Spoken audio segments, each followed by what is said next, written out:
WhiskyJason here, whiskey from the viewpoint of an American over here in Germany tasting rare and exotic whiskeys. Today I have some from Aberfeldy, a 16-year-old exceptional cask series, and it's a small batch limited edition, one of 1,470 bottles. Now this is Whiskybase number 189499, and it is a 16-year-old whiskey, yay. It is 43%. It is mit Farbstoff is what it says in the back here with the D for Deutschland, for Germany. So it is colored, and it is a finished in Bordeaux red wine. Now on the very, very side here in cursive lettering, which I can barely read with my old eyes, it says for Saint Julien's Bordeaux red wine casks. Now this was actually over a 5-year-old finish. Now what I don't understand is they use cask number 1, 2, 3, and 4. Now I always have my problems when distilleries start using casks number 1, 2, 3, 4, 5, and so on. Wow, really? Cask number 1? One of the red Bordeaux, one of the Saint Julien. Now, Saint Julien is a region northwest of Bordeaux in France. That is a Grand Cru. It is a very, very high level of very, very rich red wines. Now, this bottle originally cost 109 euros. This was released in the summer, August 2021. It is now a year later, and there are still a lot of these bottles on the shelves of German online retailers. Now, I found it very interesting that the Aberfeldy 12-year-old exceptional cask is only in German online retailers. So, I don't know what Bacardi thought, that we needed this in Germany, but apparently most people out there have not rushed out to go buy a bottle of this. Now, what I would rush out and go buy a bottle of again, if I could pay the same price I paid just 2.5 years ago, is this bottle, Casknumber 17. I paid 55 euros for this bottle in the end of 2019. That's amazing. Look at that, it's empty.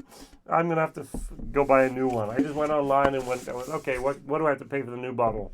85 euros. 85 euros compared to 55 euros just 2.5 years ago. Yes, I got it on sale. Yes, it was an Amazon super deal during the Amazon weeks there, Black Friday or whatever. So if I'm a Whiskey Tribe person, I would have to sing now, "It's raining men, hallelujah, it's raining men." But since we're at WhiskyJason, not Whiskey Tribe, I'm just going to leave it the way it is. I thoroughly adore the 17-year-old. I like this 13-year-old. Used to be 40 euros for this, 80 euros for this. So I would actually go buy 2 of the 13 instead of 1 of 17, even though I prefer the 17. Now, we're not talking about Casknumber, we're talking about Aberfeldy. And if I take a look at my wonderful book here, this is the the Malt Whiskey Yearbook 2022. The facts, the people, the news, and the stories. It always has for each distillery a tiny little piece of information here.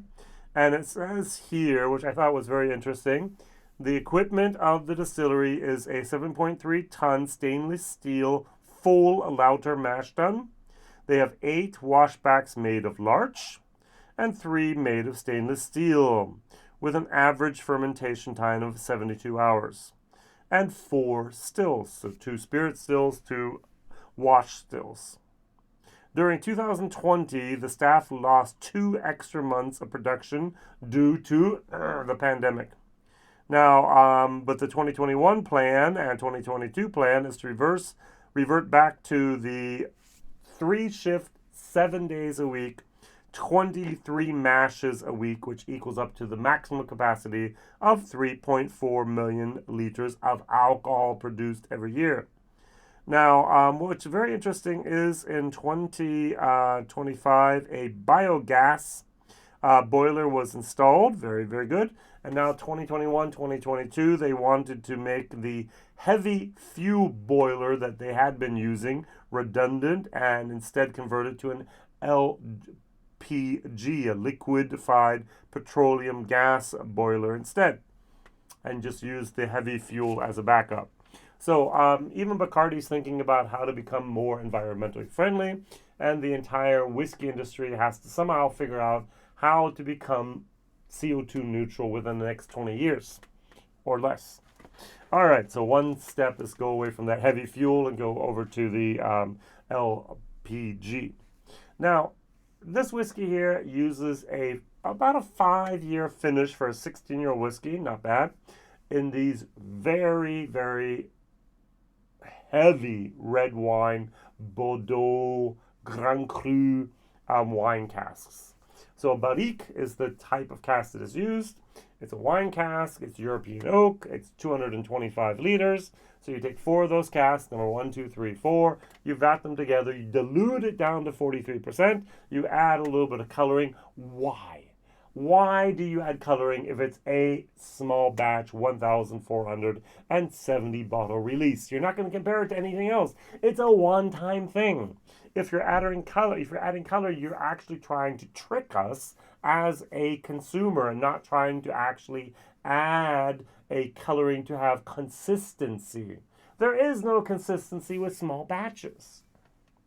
Rant over. So why are we paying 100 euros, maybe 110 euros for this bottle of 16-year-old 43% whiskey? Well, to be honest, many people aren't. So the question is, do I really, really need to shovel out that money to get this wonderful experience? Now, personally, it's very interesting. I like this as well. The Aberfeldy Distillery, it says here, it was actually founded in 1896, most of us could know that, by John and Tommy, did not know his name was Tommy, Dewars, embarked on the construction of the distillery, a stone's throw from the old Pitley distillery, which was active from 1825 to 1867. The objective is to produce a single malt for their blended whiskey, which back then was called white label. Now, Dewars today is, they use Aberfeldy as the backbone of that. But back then it was white label. So you'd have your grains and you'd have your single malts and you would join them together, maybe in a ratio to 20% single malt, 80% grain, ta-da, the white label. And here, it's still today, majority is grain whiskey. All right, so now we have a single malt from Aberfeldy, 16 years of age. There is that honey goodness, but on top of that, there's a red berry moment going on. We have something over here called Rote Grütze, and we put it on our ice cream. It's forest berries, very tart. It's a very tart berries. So you have your currants, you have your raspberries, you have your blackberries, you have those type of wild forest berries in there. This, on the other hand, the Craigellachie. I love the Craigellachie. The batch variations are amazing. You have some that are very light, some that are very dark. I think Craigellachie, and we as a consumer, Craigellachie, just have to embrace those variations. It does show that it's natural color. They are not trying to put in any type of artificial coloring in order to balance out those colors.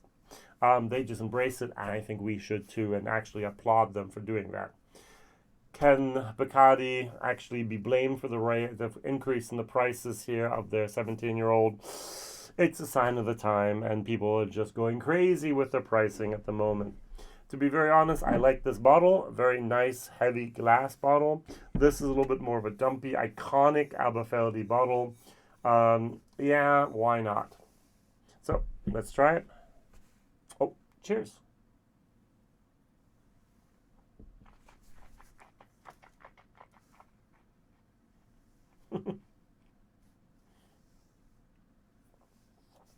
This is a weird whiskey. Why do I say that? Well, because I like the beginning and I like the end, but everything in between is not really my cup of tea. The red wine Bordeaux type of Grand Cru influence is overpowering for this almost delicate whiskey, in my opinion. There is that honey goodness at the end of this nice whiskey. There is a complexity towards the end that you can taste and go, oh, this is not 8, this is not 10 years of age, this is 12, 14, 16 years of age. You can almost identify that. But in the middle, you couldn't. I couldn't. There was like this red wine, tart red berry moment that overpowered everything. And that's not what I'm looking for in a 16-year-old whiskey. I'm looking for a whiskey with a lot of different transitions and layers and levels. And this takes away from some of that joy that I'd like to have in that middle palate region. At the beginning, nice. Middle palate, wow, too much tartness of the red berry.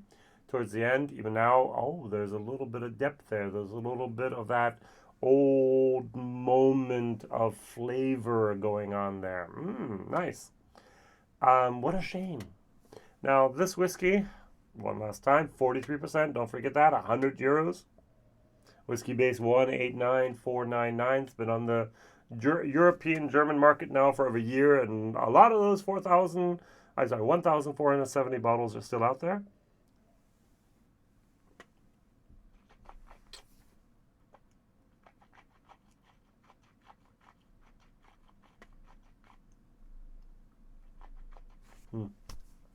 Just not my cup of tea. Just aren't moving either. Their bottles are just sitting there on the shelves, and I understand why. I've had better Aberfeldys. I've had better exceptional casks. Exceptional casks are something, it's called the Exceptional Cask series. They're not single barrels. Usually they're a small batch. I don't know of a single Aberfeldy that really has wowed me in any capacity whatsoever. Question of the day, have you had a good Aberfeldy? I have not had very many independently bottled Aberfeldys before, ever. The Krigallachi, unabhängig, that's German, independent bottled Krigallachis I've had have all been mediocre to bad. The original bottlings are so much better, the 13, the 17, the 23, and so on, compared to the independent bottlers. I have a theory. My theory is that Bacardi takes a look at those casks after a while and they, oh, these are outliers, these are wrong. Sell them off to the independent bottlers. We don't need them. Make some money. Bye-bye. And I don't think that they do very, very many of that with the Aberfeldy, that they find any mistakes there. I think they're fairly consistent. Krigallachi, my feeling is many more casks are on the open market. Happens more often. Here, less often. They just use everything that they can and they have and that they have produced for their doers and just make the best of it. This is a C- whiskey, in my opinion, for the taste. Not my flavor profile. C-, to be honest. Value for money, 100 euros. D. Almost a D-. It's not the question of why was this made. I know why it was made. There are people out there that love that red wine cask finish in their whiskeys. All right, go for it, guys and girls. But that's not what I want in my whiskeys. But some people do. If I have the choice, always go for the Krigallachi 17.